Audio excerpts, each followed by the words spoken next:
Hi, welcome to KFA Maths tutorial. Today we will discuss about number system which is in 9th class.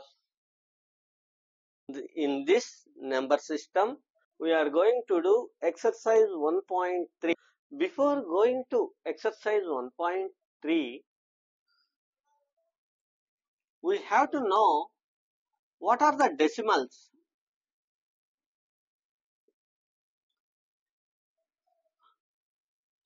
How many types of decimals? Decimals are classified two types. One is terminating and second one is non-terminating. So, decimals are classified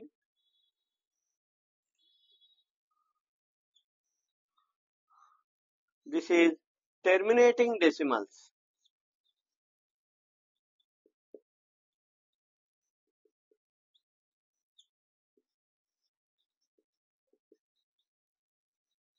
This is terminating decimals and this is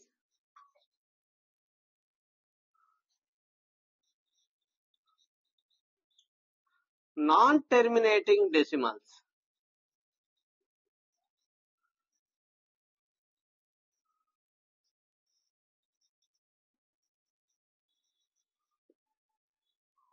Terminating decimals ki example ga manam em cheppukovachu ante 3.5, 7.2, 465.125. All these are terminating decimals. Now, come to non-terminating decimals. These non-terminating decimals are again classified two types.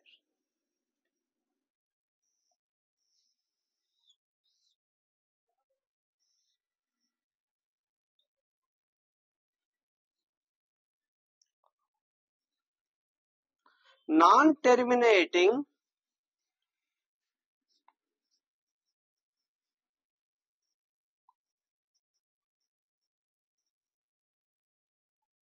recurring.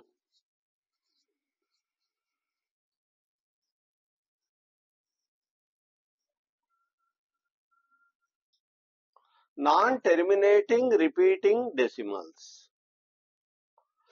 దీనికి examples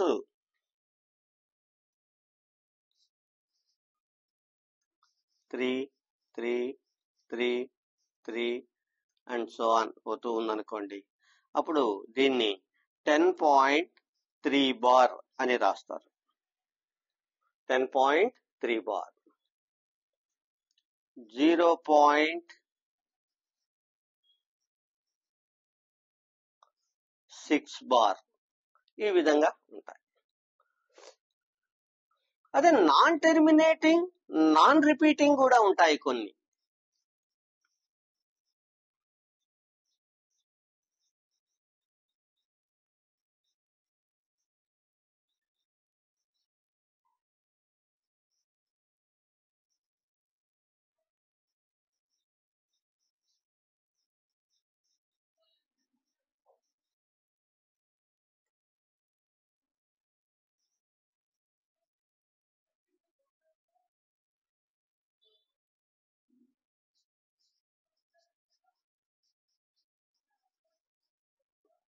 non terminating, non repeating decimals, వీటిని general గా ఏమంటారంటే irrational numbers అంటారు. ఏమంటారు? Irrational numbers.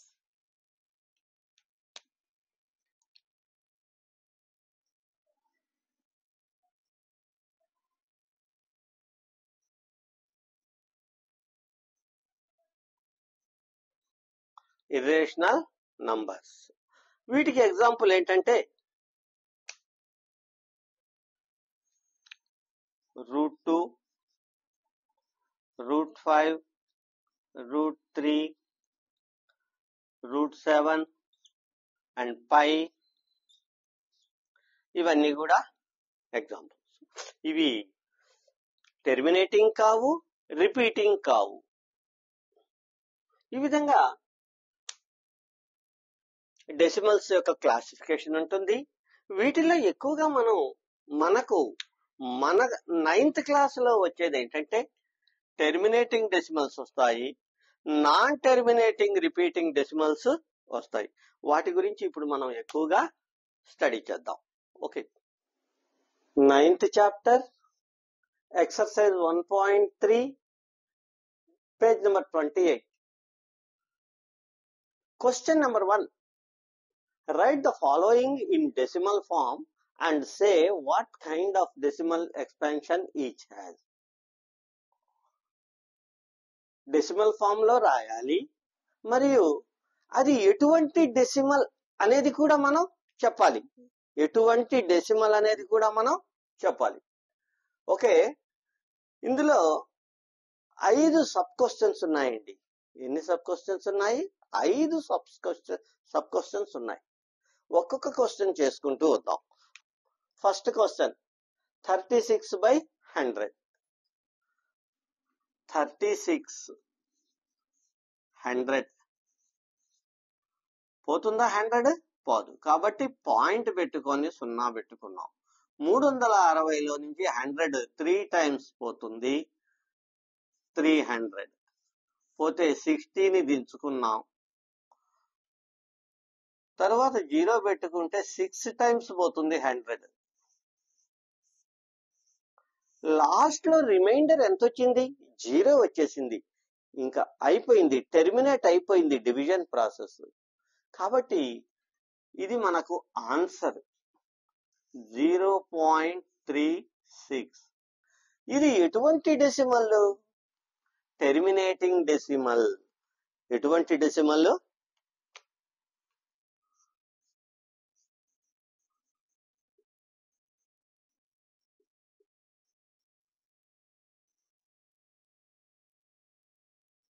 Terminating decimal. అయితే ఈ లెక్కకి ఇంత division process చేయాల్సిన అవసరం లేదు. ఎందుకంటే డినామినేటర్ లో 100 ఉంది. 100 అంటే ఏంటి? ఒకటి పక్కన ఎన్ని సున్నాలు ఉంటాయి? 2 జీరోస్ ఉంటాయి. కాబట్టి ఈ 2 డిజిట్స్ కి ముందు ఒక పాయింట్ పెట్టేస్తే సరిపోతుంది. 36 కి ముందు ఒక పాయింట్ పెట్టేస్తే 0.36 వచ్చేస్తుంది. డినామినేటర్ లో 10 గాని 100 గాని 1000 గాని ఉంటే ఈ ప్రాసెస్ చేయాల్సినంత అవసరం లేదు. ఎన్ని సున్నాలుంటే అన్ని డిజిట్స్ కు ముందు ఒక పాయింట్ పెట్టేయాలి. డినామినేటర్ లో ఒకటి పక్కన ఎన్ని సున్నాలుంటే న్యూమరేటర్ లో అన్ని డిజిట్స్ కు ముందు ఒక పాయింట్ పెట్టాలి. ఇక్కడ చూడండి 2 జీరోస్ ఉన్నాయి 1 పక్కన.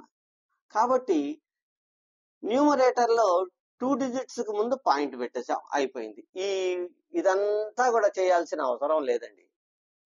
ఓకే, తర్వాత second question. Come to second question. ఏంటి సెకండ్ క్వశ్చన్? 1/11. 1 ని 11 తో డివిజన్ చేయాలి. 1 11 తో డివిజన్ చేద్దాం. పోతుందా? పోదు. పాయింట్ పెట్టుకొని 0 పెట్టుకుందాం. ఇప్పుడు పోతుందా? పోదు. కాబట్టి 0 పెట్టుకొని ఇక్కడ ఇంకొక 0 పెట్టుకుందాం. ఇప్పుడు 11 ఎన్నిసార్లు పోతుంది? 11 9 టైమ్స్ పోతుంది. 11 9 గా 99. ఒకటి మిగిలింది. పక్కన 0 పెట్టుకుంటాం. ఇప్పుడు 11 10 లో నుంచి పోతుందా? పోదు. కాబట్టి ఇక్కడ 0 పెట్టుకొని 0 పెట్టుకుంటాం. 100 లో నుంచి 11 ఎన్నిసార్లు పోతుంది? 9 టైమ్స్ పోతుంది. 99. Again we get 1 0. ఇప్పుడు 11 10 లో నుంచి పోతుందా? పోదు. ఇక్కడ 0 పెట్టుకొని ఇక్కడ ఇంకో 0 పెట్టుకుందాం. ఇప్పుడు 11 9 టైమ్స్ పోతుంది. 99. పోతే మళ్ళీ 1 వచ్చిందండి. మళ్ళీ ఇదే ప్రాసెస్ సేమ్ కంటిన్యూ అవుతుంది. అంటే ఆన్సర్ ఏమవుతుంది? 0.090909 ఆ విధంగా కంటిన్యూస్ గా వస్తూనే ఉంటుంది. కాబట్టి ఆన్సరు 0.090909 ఇలా కంటిన్యూస్ గా వస్తూనే ఉంటుంది. కాబట్టి దీన్ని మనం ఎలా రాస్తామంటే 0.09 పైన ఒక బార్ ఇస్తామండి. ఈ పైన ఇచ్చినటువంటి బార్ కి అర్థం ఏంటంటే ఈ 090909 కంటిన్యూస్ గా వస్తూనే ఉంటుంది అని. కాబట్టి దీన్ని మనం ఏ టైప్ ఆఫ్ డెసిమల్ అని చెప్పుకుంటాము? Non terminating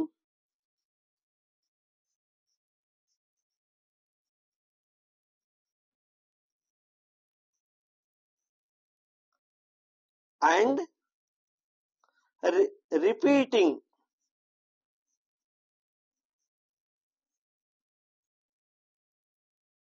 decimal. Non terminating and repeating decimal. Non terminating repeating decimal. Okay, అయితే ఇక్కడ రిపీటింగ్ డెసిమల్ అన్నాం. రిపీట్ అవుతుంది. రిపీట్ అయితే ఎన్ని డెసిమల్స్ రిపీట్, ఎన్ని డెసిమల్ తర్వాత ఎన్ని డిజిట్స్ రిపీట్ అవుతున్నాయి? ఒక్క డిజిట్ రిపీట్ అవుతుందా? 2 డిజిట్లు రిపీట్ అవుతున్నాయా? 3 డిజిట్లు రిపీట్ అవుతున్నాయా అనేది మనం ఇక్కడ చూపించాల్సి ఉంటుంది. చూడండి, ఇక్కడ బార్ ఎన్ని డిజిట్స్ కి పెట్టాము డెసిమల్ తర్వాత? Only 2 digits. కాబట్టి ఇక్కడ మనం ఏం చెప్తామంటే period is equal to 2. Period is equal to 2. ఈ non terminating and repeating decimal అనేది కనుక ఉంటే నాన్ టెర్మినేటింగ్ రిపీటింగ్ డెసిమల్ లో పీరియడ్ అనేది ఖచ్చితంగా ఉంటుంది. ఆ పీరియడ్ ఏంటంటే ఒక దాంట్లో 2 కావచ్చు, ఒక దాంట్లో 1 కావచ్చు, ఒక దాంట్లో 5 కావచ్చు, ఇంకో దాంట్లో 6 కావచ్చు. ఇక్కడ మాత్రం పీరియడ్ 2 వచ్చింది. ఎందుకంటే ఈ బార్ కింద ఎన్ని అంకెలు ఉన్నాయి? 2 డిజిట్స్ ఉన్నాయి. కాబట్టి period is equal to 2. Okay, come to third question. 4 1/8. ఇది మిక్స్డ్ ఫ్రాక్షన్ అండి. దీన్ని మనం ఇంప్రాపర్ ఫ్రాక్షన్ లోకి మార్చుకోవాలి. మిక్స్డ్ ఫ్రాక్షన్ ని ఇంప్రాపర్ ఫ్రాక్షన్ లోకి మార్చుకొని చేయాలి. ఓకే, చేద్దామండి. Okay, third question.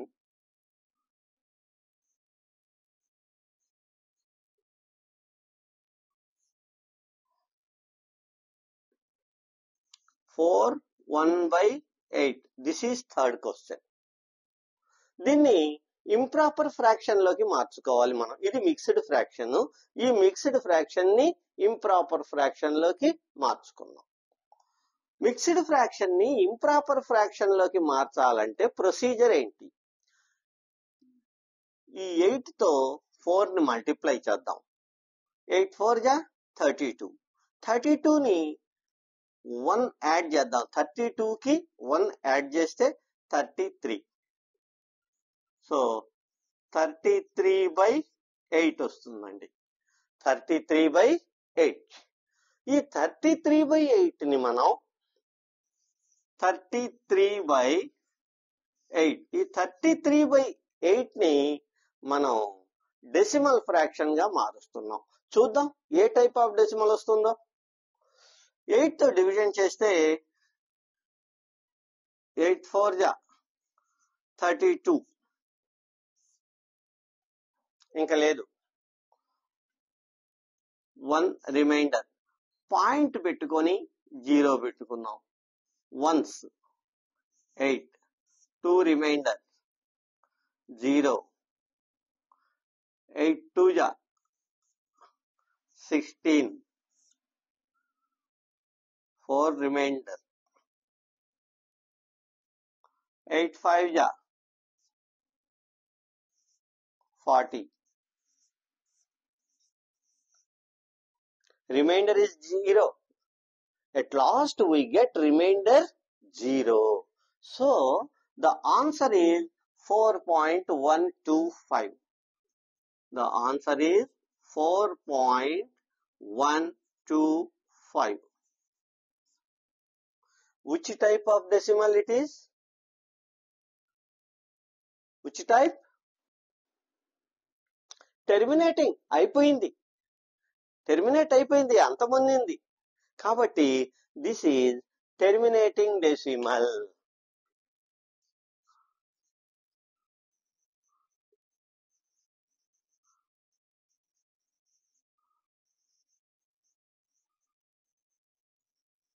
Terminating decimal. Now come to fourth question. నాలుగో లెక్కకు వద్దామండి. ఏంటి నాలుగో లెక్క? 3/13. 3/13. 3/13 అంటే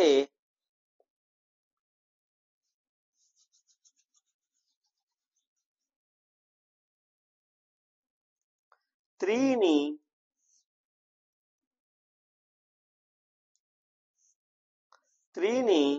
13తో డివిజన్ చేయాలండి. 3ని 13తో డివిజన్ చేయాలి. కొంతమంది పిల్లలు ఏం చేస్తారంటే 13ని మధ్యలో వేసుకొని 3తో డివిజన్ చేస్తారు. అలా చేయకూడదు.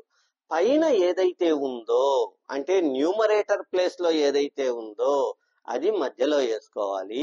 డినామినేటర్ లో ఏదైతే ఉందో 13 దాన్ని భాగహారం చేయాల్సిన ఎడమ చెవిలో వేసుకోవాలి. భాగహారం మనకు వచ్చండి, డివిజన్ ప్రాసెస్ మనం నేర్చుకొని ఉన్నాం కదా. సరే 13 ఎన్నిసార్లు పోద్ది? 3లో పోదండి. పాయింట్ పెట్టుకుందాం. పాయింట్ పెట్టుకొని 0 పెట్టుకుంటే 30. 13 2 26, 4 రిమైండర్. పాయింట్ పెట్టుకున్నాం కదండి, 0 పెట్టుకుందాం 40. 13 3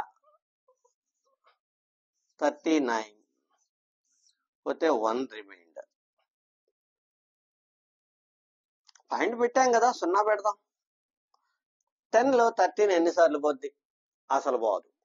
అందుకని ఇక్కడ 0 పెట్టుకొని ఇంకొక 0 పెట్టుకుందామండి. ఇప్పుడు 13 ఎన్నిసార్లు పోతుంది? 13 7s 91, 91 పోతే 9 రిమైండర్. మళ్ళీ 0 పెట్టుకున్నాం. ఇప్పుడు ఎన్నిసార్లు పోతుంది? 6 టైమ్స్ పోతుంది. 13 6 78, 12 0 పెట్టుకుంటే 39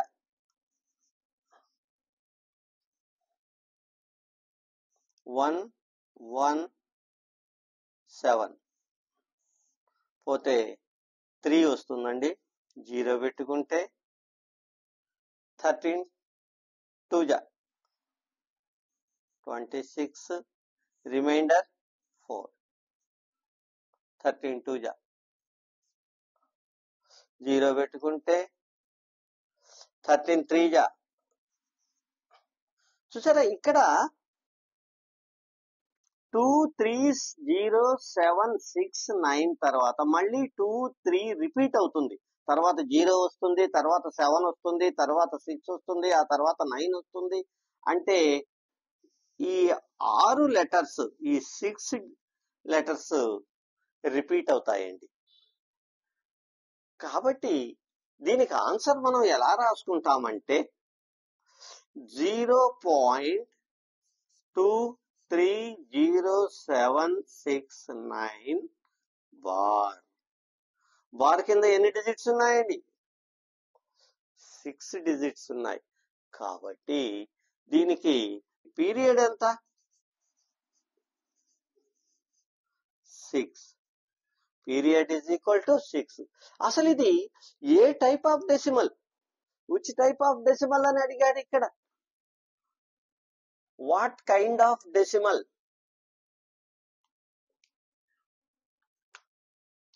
non terminating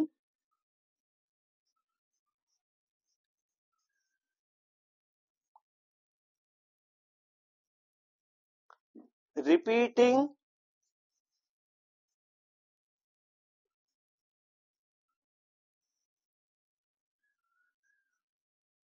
decimal, non terminating repeating decimal. దీని పీరియడ్ ఎంత? 6. బార్ కింద 6 లెటర్స్ ఉన్నాయి కాబట్టి దీనికి పీరియడ్ 6. ఇప్పుడు 5th క్వశ్చన్ చూద్దాం.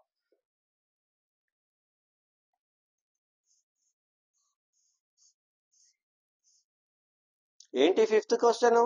2/11 అండి. 2/11 అంటే ఇక్కడ మనం ఏం చేయాల్సి ఉంటుంది? 2ని 11తో డివిజన్ చేయాలి. 2ని 11తో డివిజన్ చేస్తే ఏమవుతుందో చూద్దాం. 11 పోతుందా 2లో? లేదు. 0 పాయింట్ ఇక్కడ 0 పెట్టుకుందాం. 20లో 11 ఎన్నిసార్లు పోతుంది? 1 టైమే పోతుంది. 11 1 జా 11 పోతే 9. 0 పెట్టుకుంటాం. 11 ఎన్నిసార్లు పోతుందండి? 8 టైమ్స్ పోతుంది. 11 8 జా 88. We get 2 as remainder. 0 పెట్టుకుంటాంగా, పెట్టుకున్నాం. ఇప్పుడు 11 ఎన్నిసార్లు పోద్ది? 1 టైమే పోతుంది. ఎంత వస్తుంది? 11. రిమైండర్ ఎంత? 9. పక్కన 0 పెట్టుకోవాలి కదా. 90లో ఎన్నిసార్లు పోతుంది 11? 8 టైమ్స్. 88 పోతే ఎంత మిగిలింది? 2. 0 పెట్టుకోవాలి మళ్ళీ. దీంట్లో ఎన్నిసార్లు పోతుంది? 1. ఆ తర్వాత మళ్ళీ 8 సార్లు పోతుంది. ఇట్లా 8 టైమ్స్. ఇట్లా 2/11 is equal to 0.181818 and so on వస్తూనే ఉంటుంది. కాబట్టి దీన్ని మనం ఎలా రాస్తామంటే 0.18 రాసి ఆ 18 మీద ఒక బార్ పెడతామండి. అంటే బార్ కింద ఎన్ని డిజిట్స్ ఉన్నాయి? 2 డిజిట్స్ ఉన్నాయి. కాబట్టి పీరియడ్ ఎంత అవుతుంది?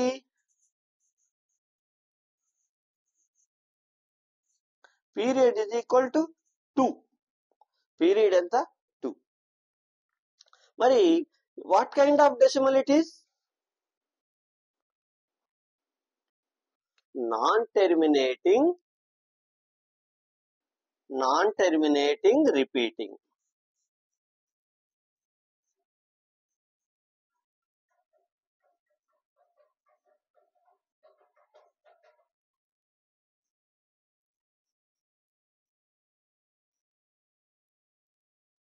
నాన్ టెర్మినేటింగ్ రిపీటింగ్ డెసిమల్ అవుతుందండి. ఆన్సర్ని చక్కగా ఒక బాక్స్ లో చూపిస్తే బాగుంటుందండి. ఆన్సర్ని చక్కగా ఒక బాక్స్ లో చూపించండి. ఇక్కడ కూడా ఆన్సర్ని చక్కగా ఒక బాక్స్ లో చూపించండి. ఇక్కడ కూడా ఆన్సర్ని చక్కగా ఒక బాక్స్ లో చూపించండి. ఈ విధంగా మనం ఒక కామన్ ఫ్రాక్షన్ ని తీసుకొని ఒక కామన్ ఫ్రాక్షన్ ని ఎలా డెసిమల్ ఫ్రాక్షన్ గా మారుస్తాము అనేది ఈ క్వశ్చన్ లో మనం చూసాము. మార్చిన తరువాత అది ఎటువంటి డెసిమల్ వచ్చింది అనేది కూడా మనం చూసాము. ఎటువంటి డెసిమల్స్ వచ్చాయి? టెర్మినేటింగ్ డెసిమల్స్ వచ్చాయి కొన్ని చోట్ల నాన్ టెర్మినేటింగ్ రికరింగ్ లేదా రిపీటింగ్ డెసిమల్స్ వచ్చాయి. ఈ ఫస్ట్ క్వశ్చన్ లో 6th క్వశ్చన్ 329/400. 329/400. ఈ 329 ని బై 400 ని మనం డెసిమల్ ఎక్స్పాన్షన్ లో చూపించాలంటే ఏం చేయాలి? 329 దాన్ని మనం 400తో డివిజన్ చేయాలి. యాక్చువల్ గా అయితే 400తోనే డివిజన్ చేయాలి. అయితే కొద్దిగా ఈజియెస్ట్ మెథడ్ ఏంటంటే 400తో డివిజన్ చేసేదానికి బదులుగా 4తో డివిజన్ చేసి 2 zeros ఉన్నాయి కదా, దానికి గాను 2 digits ముందు పాయింట్ పెట్టుకుంటే సరిపోతుందండి. 4తో డివిజన్ చేద్దాం, సులభంగా అవుతుంది. 4 8 32, 0 రిమైండర్ 9ని దించుకున్నాం. 4 2 8 పోతే 1 పాయింట్ పెట్టుకొని 0 పెట్టుకున్నామండి. 4 2 8 2 0 పెట్టుకుంటే 4 5 20, 0 remainder. So it is terminating decimal. So it is 82.25. ఇప్పుడు ఇక్కడ 2 zeros ఉన్నాయి కదా, కాబట్టి ఈ పాయింట్ ని కాస్త ఇక్కడికి షిఫ్ట్ చేస్తాం. అంటే ఈ వాల్యూ ఏమవుతుందంటే, ఇప్పుడు ఇక్కడ ఈ పాయింట్ ని, ఈ 2 zeros ఉన్నాయి కాబట్టి ఈ పాయింట్ ని ఇక్కడికి షిఫ్ట్ చేస్తాం. అంటే 0.8225. What type of decimal it is? Terminating decimal.